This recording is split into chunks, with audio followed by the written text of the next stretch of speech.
ನಮಸ್ತೆ ವೀಕ್ಷಕರೇ. ಇವತ್ತು ನಾನು ಕೆನರಾ ಬ್ಯಾಂಕ್ ಮ್ಯಾನೇಜರ್ ಆದಂತಹ ಸತೀಶ್ ಎನ್ ಕೋಟ್ಯಾನ್ ಅವ್ರ ಜೊತೆ ಇದೆ. ಅಂತ ಹೇಳಿದರೆ ಕಾರಣ ಇಷ್ಟೇ, ಅವರು ಮುಂಬೈನಲ್ಲಿದ್ದು ಒಂದು ಬ್ಯಾಂಕ್ ಮ್ಯಾನೇಜರ್ ಆಗಿದ್ದು ತಮ್ಮ ಒಂದು ಕಲ್ಚರ್ ಬಗ್ಗೆ ಯಾವ ರೀತಿಯಾದಂಥ ತಿಳ್ಕೊಂಡ್ರು, ಅದೇ ರೀತಿಯಾದಂಥ ಅವರಿಗೆ ಯಾವ ಥರ ಅವ್ರು ಅಳವಡಿಸ್ಕೊಂಡ್ರು ಅನ್ನುವಂಥ ಒಂದು ಮಾಹಿತಿನ ಈ ವಿಡಿಯೋದ ಮುಖಾಂತರ ನಾವು ನೋಡೋಣ. ನಮಸ್ತೆ. ವಕ್ರತುಂಡ ಮಹಾಕಾಯ ಕೋಟಿ ಸೂರ್ಯ ಸಮಪ್ರಭ ನಿರ್ವಿಘ್ನಂ ಕುರುಮೇ ದೇವ ಸರ್ವಕಾರ್ಯೇಷು ಸರ್ವದೋಂಶಿ ಮಹಾಗಣಾಧಿಪತಯೇ ನಮಃ. ಓಂ ಸತ್ಯನೇತ್ರಿ ಮಹಾದೇವಿ ಸರ್ವಲೋಕೆ ಶುಭಂಕರಿ ಜ್ಯೋತಿರ್ಮಯ ಜಗದ್ವಂದೇ ಭಗವತಿ ನಮೋಸ್ತುತಿ. ಓಂ ಶ್ರೀ ಭಗವತಿ ಮಾತಾಯ ನಮಃ. ಓಂ ಸರ್ವಸ್ವರೂಪೆ ಸರ್ವೇಶ ಸರ್ವಶಕ್ತಿ ಹೇ ಸಮನ್ವಿತ ವಯೋಭ್ಯಸ್ತ್ರಾಹಿನೋ ದೇವಿ ದುರ್ಗಾದೇವಿ ನಮೋಸ್ತುತೆ. ಓಂ ಸರ್ವಮಂಗಳಮಾಂಗಲ್ಯೇ ಶಿವೆ ಸರ್ವಾರ್ಥ ಸಾಧಿಕೆ ಶರಣ್ಯೇ ತ್ರ್ಯಂಬಿಕೆ ಗೌರಿ ನಾರಾಯಣೀ ನಮೋಸ್ತುತೆ. ಓಂ ನೀಲಾಂಜನಗಿರಿ ಪ್ರಖ್ಯಂ ರವಿಪುತ್ರಂ ಯಮಾಗ್ರಸಂ ಛಾಯಮಾರ್ತಾಂಡಸೂನಂ ಪ್ರಣಮಮ್ಯ ಸನಶ್ಚರಂ. ಓಂ ಸನಶ್ಚರಾಯ ನಮಃ. ಅಂದರೆ ಇವಾಗ ಮುಂಬೈನಲ್ಲಿ ನೀವಿದ್ದು ಒಂದು ಕೆನರಾ ಬ್ಯಾಂಕಿನ ಮ್ಯಾನೇಜರ್ ಆಗಿದ್ದು, ನಮ್ಮ ಒಂದು ಕಲ್ಚರ್ ಅಂತ ಹೇಳಿದ್ರೆ ಶನಿ ಪೂಜೆ ಆಗಿರ್ಬೋದು, ಕೆಲವೊಂದು ಇದರಲ್ಲಿ ನಿಮ್ಮನ್ನು ನೀವು ಅಳವಡಿಸ್ಕೊಂಡಿದ್ರಿ. ಹೇಗೆ ಇದು ಸಾಧ್ಯ, ಅದರ ಬಗ್ಗೆ ನಮಗೊಂದಿಷ್ಟು ಮಾಹಿತಿ.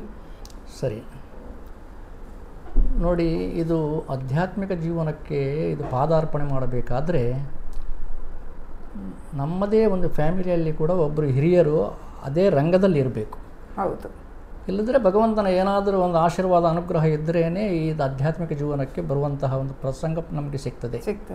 ಈಗ ನಾನು ನೋಡಿ ಇಲ್ಲೇ ವಿದ್ಯಾಭ್ಯಾಸ ಮಾಡಿದವ ಮುಂಬೈಯಲ್ಲಿ ಪ್ರಥಮತವಾಗಿ, ನಂತರ ಮ್ಯಾಂಗ್ಳೂರಿನಲ್ಲಿ SSC ಮಾಡಿದೆ. ಓಕೆ. ನಂತರ ಇಲ್ಲಿ ಮುಂಬಯಿಯ ವಿದ್ಯಾವಿಹಾರ್ನಲ್ಲಿ KJ Somaiya college of science ಅದರಲ್ಲಿ BSc ಹಾನರ್ಸ್ ಸಂಪೂರ್ಣ ಮಾಡಿ, ನಂತರ ನನಗೆ ಉದ್ಯೋಗ ಒಂದು ಕೆನರಾ ಬ್ಯಾಂಕಿನಲ್ಲಿ ಸಿಕ್ಕಿತ್ತು. ಓಕೆ. ಆ ಕೆನರಾ ಬ್ಯಾಂಕಿನಲ್ಲಿ ಮೊದಲೇ ಪ್ರಥಮವಾಗಿ ವಿಕ್ರೋಲಿ ಬ್ರಾಂಚಿ, ನಂತರ ಕುರ್ಲಾ, ನಂತರ ಸಾಯನ್, ನಂತರ ಫೋರ್ಟ್ ಮುಂಬಯಿಯಲ್ಲಿ ಹಾರ್ನಿಮನ್ ಸರ್ಕಿಟ್ನಲ್ಲಿ ಫಂಡ್ಸ್ ಆ್ಯಂಡ್ ಇನ್ವೆಸ್ಟ್ಮೆಂಟ್ ಅಂತ ಹೇಳಿ ಉಂಟು, ಅಲ್ಲಿ ಕೆಲಸ ಮಾಡಿದೆ. ನಂತರ ಇದು ನರಿಮನ್ ಪಾಯಿಂಟ್ನಲ್ಲಿ ಈ ಟ್ರೆಷರಿ ಡಿವಿಷನ್ನಲ್ಲಿ ಕೆಲಸ ಮಾಡಿದೆ. ಅದು ಸ್ವಲ್ಪ ಪ್ರಾಮುಖ್ಯವಾದಂತಹ ಒಂದು ಶಾಖೆ, ಅದು ಬ್ರ್ಯಾಂಚ್ ಅಲ್ಲ, ಪಬ್ಲಿಕ್ ಏನೇ, ಅದೊಂದು ಅಡ್ಮಿನಿಸ್ಟ್ರೇಷನ್ ಟೈಪ್ ಇದ್ದು ಟ್ರೆಷರಿ ಡಿವಿಷನ್. ನಂತರ ಅಲ್ಲಿ ಕೆಲಸ ಮಾಡಿ ನಂದು ಲಾಸ್ಟ್ ಬ್ರ್ಯಾಂಚ್ ಮ್ಯಾಂಗ್ಳೂರಿಗೆ ನಾನು ಬ್ರ್ಯಾಂಚ್ ಹೆಡ್ ಆಗಿ ಟ್ರಾನ್ಸ್ಫರ್ ಆದ. ಹೌದು, ಅಲ್ಲಿಂದ ಟ್ರಾನ್ಸ್ಫರ್ ಆಗಿ ನಂತರ ಅಲ್ಲಿಂದ ರಿಟೈರ್ಡ್ ಆಗಿ ಮುಂಬೈಗೆ ಬಂದೆ. ಇದು ನಂದು ಒಂದು ಉದ್ಯೋಗದ ಒಂದು ವಿಷಯದಲ್ಲಿ ನಾನು ಹೇಳಿದ್ದು. ಆದರೆ ಈ ಆಧ್ಯಾತ್ಮಿಕ ಜೀವನಕ್ಕೆ ಬರುವುದಂದರೆ ನೋಡಿ, ಇದಕ್ಕೆ ಅನುಗ್ರಹಿಸಿದವರು ನಂದು ತಂದೆಯವರೇ, ಪರಿಚಯ ಮಾಡಿಕೊಟ್ಟವರು ಆ ತಂದೆಯವರು ದೇವರ ಬಗ್ಗೆ. ನಾನು 4ನೇ ಕ್ಲಾಸ್ನಲ್ಲಿರುವಾಗ ನಾನು ಮತ್ತು ನಂದು ಅಣ್ಣನವರು ಕಡ್ಡಾಯವಾಗಿ ಶನಿಗ್ರಂಥ ಓದುವ ಒಂದು ಪಾಠ ಇತ್ತು ನಮಗೆ. ಅದು ಎಲ್ಲಿಂದ ಆರಂಭ? ಘಾಟ್ಕೋಪರ್ನಲ್ಲಿ ನಾವು ಮೊದಲಿಗೆ ವಾಸವಾಗಿದ್ದು. ನಾವಿದ್ದು ತಂದೆ ಎಲ್ಲ ಫ್ಯಾಮಿಲಿ ಒಟ್ಟಿಗೆ ಇದ್ದವರು ನಾವು. ಅಲ್ಲಿ ನಮಗೆ ಕಡ್ಡಾಯವಾಗಿ ಪ್ರತಿದಿನ ಸಂಜೆ ಪೂಜೆ ಮಾಡುವಾಗ ಶನೀಶ್ವರ ದೇವರ ಗ್ರಂಥವನ್ನು ಪಾರಾಯಣ ಮಾಡಲೇಬೇಕು. ಪ್ರತಿದಿನ ಕಡ್ಡಾಯ ಮಾಡಬೇಕು. ಅದು ತಂದೆಯವರು ಕೊಟ್ಟ ಇದು ಒಂದು ಜವಾಬ್ದಾರಿ.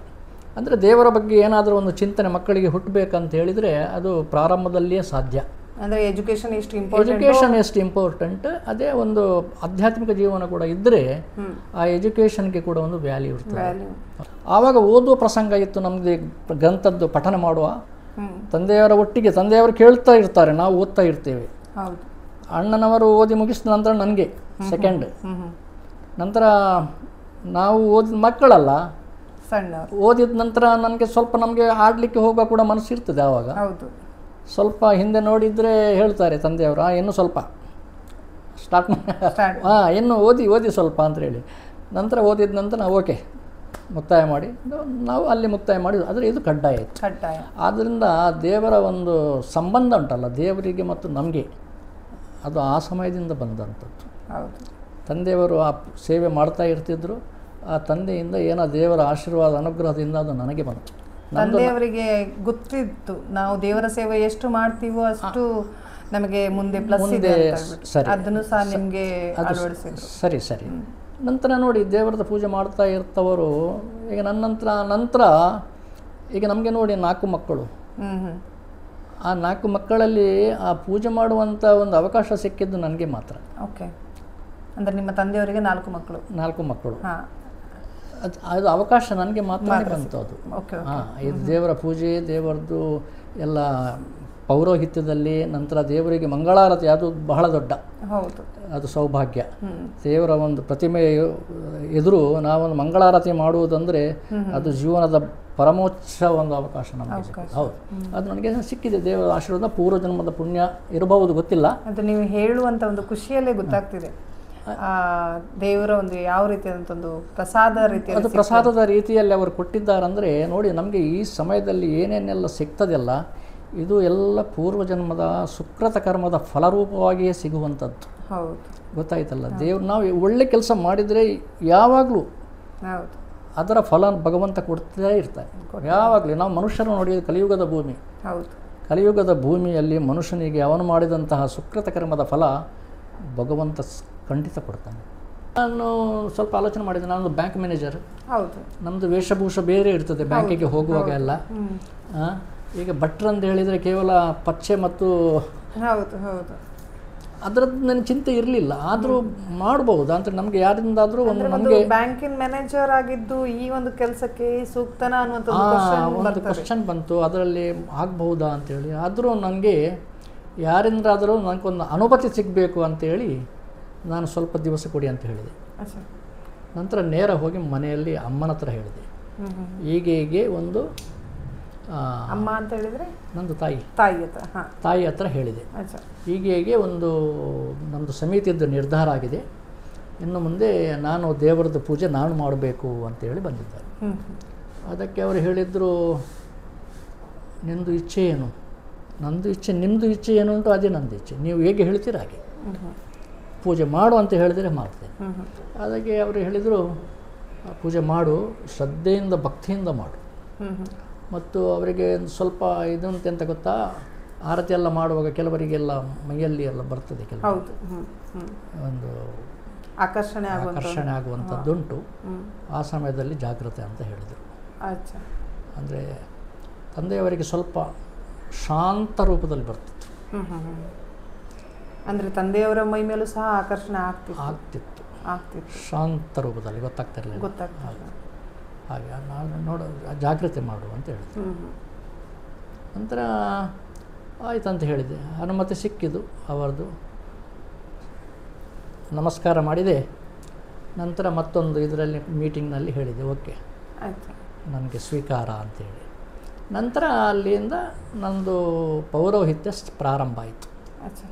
ಅಂದರೆ ನನಗೆ ಕೂಡ ಒಂದು ತಂದೆಯವರ ಆಶೀರ್ವಾದ ಸಿಕ್ಕಿತು, ತಾಯಿಯವರದು ಅನುಮತಿ ಸಿಕ್ಕಿತು, ದೇವರ ಅನುಗ್ರಹ ಸಿಕ್ಕಿತು.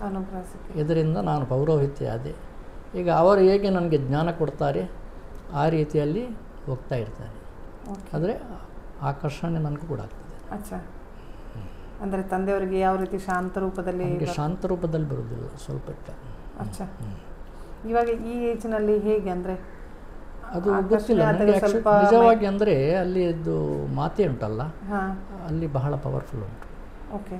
ಅಂದರೆ ಆಕರ್ಷಣೆ ಆಗುವಾಗ ಹೇಳ್ತಾರೆ ತುಂಬ ಸ್ಟ್ರಾಂಗ್ ಆಗಿರಬೇಕು. ಇಲ್ಲ, ಅದು ನಮ್ಗೆ ಗೊತ್ತಾಗೋದಿಲ್ಲ.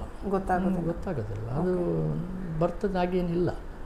ಅದು ಮಹಾರತಿ ಉಂಟಲ್ಲ, ಮಹಾರತಿ ಹಿಡಿದಾಗಲೇ ಬರ್ತದೆ. ಸ್ವಲ್ಪ ಸಮಯ ತನಕ ಅದು ಆರತಿ ಮಾಡಲಿಕ್ಕೆ ಆಗೋದಿಲ್ಲ. ಓಕೆ. ಎಲ್ಲ ಮೇಲೆ ಕೆಳಗೆ ಆಗ್ತದೆ. ನಂತರ ನಿಲ್ಲಬೇಕು ಸ್ವಲ್ಪ. ಓಕೆ. ನಂತರ ಆರತಿ ಪ್ರಾರಂಭ. ಅದು ನನಗೆ ಮಂದಿರದಲ್ಲಿ ಅಂತ ಹೇಳಿ ಅಲ್ಲ, ಇನ್ನು ಬೇರೆ ಕಡೆಯಲ್ಲಿ ಎಲ್ಲೆಲ್ಲೆಲ್ಲ ನಾನು ಪೂಜೆಗೆ ಹೋಗ್ತೇನೆ ಅಲ್ಲಿಯೂ ಆಗ್ತದೆ. ಅಂದರೆ ಇದು ಖಾಲಿ ದೇವಿಯ ಪೂಜೆ ಮಾಡುವಾಗಲೂ ಅಥವಾ ಶನೀಶ್ವರ ದೇವರ ಪೂಜೆ ಮಾಡುವಾಗಲೂ ಕೂಡ ನಾನು ನಮ್ಮದು ಮಾತೆಯದ್ದೇ ನನ್ನ ಹೃದಯದಲ್ಲಿರೋದು. ಅಲ್ಲಿ ಕೂಡ ಅವರದ್ದು ನಾನು ಶ್ಲೋಕ ಕೂಡ ಹೇಳ್ತೇನೆ, ಮಾತೆಯದ್ದು ಶ್ಲೋಕ ಕೂಡ ಹೇಳ್ತೇನೆ, ಅವರ ಶ್ಲೋಕ ಹೇಳ್ತೇನೆ, ಅವರನ್ನು ಜ್ಞಾಪಿಸ್ತೇನೆ ಆರತಿ ಎಲ್ಲ ತೆಗೆಯುವಾಗ. ನಂದು ಎಲ್ಲಿ ಪೂಜೆ ಆದರೂ ದೇವರಿಗೆ ಹೂ ಹಾಕುವಾಗಲೂ ಕೂಡ ಮೊದಲು ಗಣಪತಿ ದೇವರಿಗೆ ಹಾಕ್ತೇವೆ. ಕೆಲವು ಕಡೆಯಲ್ಲಿ ಮಾತೆಯದ್ದು ಫೋಟೋ ಇರುವುದಿಲ್ಲ, ಕೇವಲ ಶನೀಶ್ವರ ದೇವರದ್ದು ಮಾತ್ರ ಇರ್ತದೆ. ಮತ್ತು ಇಲ್ಲಿ ಸುತ್ತಿಗೆ ಇಡ್ತೇವೆ ಗಣಪತಿದ್ದು, ತೆಂಗಿನಕಾಯಿ. ನಮ್ಮ ಅಲ್ಲಿ ಹಾಗೆಲ್ಲ ಮಹಾಗಣಪತಿ ದೇವರಿದ್ದಾರೆ, ಇದೇ ರೀತಿಯಲ್ಲಿ ಇಲ್ಲಿ ಮಾತೆ ಇರ್ತಾರೆ. ಇಲ್ಲಿ ಶನೀಶ್ವರ ದೇವರು. ನಿಜವಾಗಿ ಅಂದರೆ ಆಕರ್ಷಣೆ ಹೆಚ್ಚಾಗುವುದು ಮಾತೆಯಿಂದ ಮಾತ್ರ, ಮಾತೆಯಿಂದ ಮಾತ್ರ. ಹೌದು, ಬೇರೆ ಯಾವ ದೇವರಿಂದಲೂ ಬರೋದಿಲ್ಲ. ಈ ಮಾತೆ ಅಂದರೆ ಒಂದು ವಿಶೇಷ, ಅಷ್ಟು ಭಕ್ತಿ ಬೇಕು ನಿಮಗೆ. ಇದೀಗ ನಾವು ಹೆಚ್ಚಾಗಿ ಊರಲ್ಲಿ ಕೇಳಿದ್ವಿ ಈ ಒಂದು ಆಕರ್ಷಣೆ ಆಗುವಂಥದ್ದು, ಅದು ಇಲ್ಲಿ ಹೇಗೆ ಸಾಧ್ಯ? ಅಷ್ಟು ನೋಡಿ ದೀರ್ಘವಾದಂಥ ಭಕ್ತಿ ಬೇಕು ನಿಮಗೆ. ಅಲ್ಲ, ಇಲ್ಲಿಗ ನಮಗೀಗ ಊರಿನಲ್ಲಿ ಸಾಮಾನ್ಯವಾಗಿ ನಾವು ಕುಲಸ್ಥಳದಲ್ಲಿ ಅಥವಾ ಆದಿ ಸ್ಥಳದಲ್ಲಿ ಕೇಳ್ತೀವಿ. ಇಲ್ಲಿ ಈಗ ನೀವು ಹೇಳಿದರೆ ದೇವಿ ಒಂದು ಆಕರ್ಷಣೆ ಅನ್ನುವಂಥ, ದೇವಿ ಬರುವುದೇ ಆರತಿಯಲ್ಲಿ.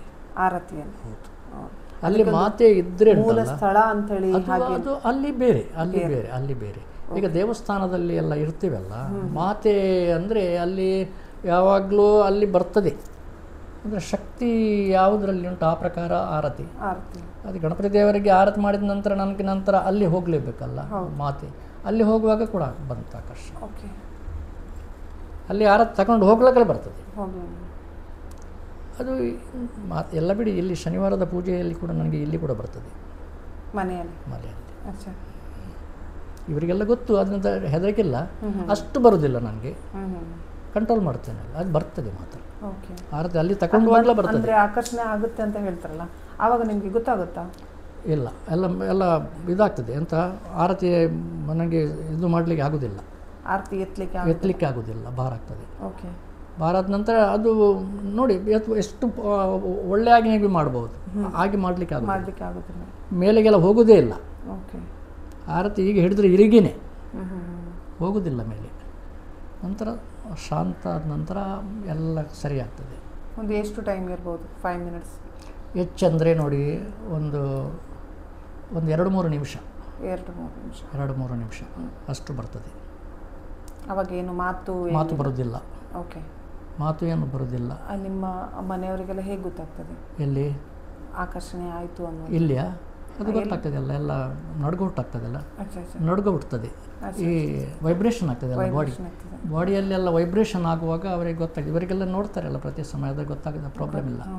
ಈ ಶನಿವಾರ ಮಾತ್ರ, ಶನಿವಾರ ಇಲ್ಲಿ ವಿಶೇಷ ಪೂಜೆ ಆಗ್ತದೆ ಆವಾಗ. ಈಗ ಘಾಟ್ಕೊಪ್ಪರದಲ್ಲಿ ಕೂಡ ಹೋದರೆ ಅಲ್ಲಿ ಶನಿವಾರ ಒಂದು ವೇಳೆ ನಾನು ಶನಿವಾರ ಆ ಜಾಗದಲ್ಲಿ ಇದ್ದೇನೆ ಆದಾಗ ಅವ್ರು ಹೇಳ್ತಾರೆ, ಇಲ್ಲಿ ನೀವು ಆರತಿ ಮಾಡ್ತೀರಾ ಅಂತೇಳಿ. ಅಲ್ಲಿ ಹೋದಾಗ ನೀವು ಆರತಿ ಮಾಡ್ತೀವಿ. ಅಲ್ಲಿ ಹೌದು, ಅಲ್ಲಿ ಕೂಡ ಮಾತೆ ಹತ್ತಿರ ಹೋಗುವಾಗ ಬರ್ತದೆ. ಅಲ್ಲಿ ಕೂಡ ಮಾತೆದ್ದು ಸ್ವಲ್ಪ ವಿಶೇಷ ಆಕರ್ಷಣೆ ಇರ್ತದೆ. ಶನಿದೇವರದ್ದು ಅಂತೇಳಿ ಜನರಲ್ಲಿ ಬರುವುದಿಲ್ಲ. ಆ್ಯಕ್ಚುಲಿ ಶನಿದೇವರದ್ರಲ್ಲಿ ದರ್ಶನ ಬರುವುದು ಕಡಿಮೆ. ಅಂದರೆ ನಿಮಗೆ ಈಗ ಮಾತೆಯ ಒಂದು ಆಕರ್ಷಣೆ ಎಲ್ಲೆಲ್ಲಿ ನನಗೆ ಬರೋದು ಮೋಸ್ಟ್ಲಿ ಮಾತೆ ಆಕರ್ಷಣೆ. ನಾನು ಹಣದ ಹಿಂದೆ ಇಲ್ಲ, ಕೇವಲ ಭಕ್ತಿ ಮಾಡೋದು. ತಂದೆಯವರು ಹೇಗೆ ನನಗೆ ಅವರದ್ದು ಹೇಗೆ ಪೂಜೆ ಇತ್ತು ಅದೇ ರೀತಿಯ ಪೂಜೆ ನಾನು ಮಾಡೋದು. ತುಂಬ ಧನ್ಯವಾದ, ಸಮಯ ಕೊಟ್ಟಿದ್ದಕ್ಕೆ ತುಂಬ ಧನ್ಯವಾದಗಳನ್ನು ಹೇಳ್ತಾ ಇದ್ದೀನಿ. ಧನ್ಯವಾದ.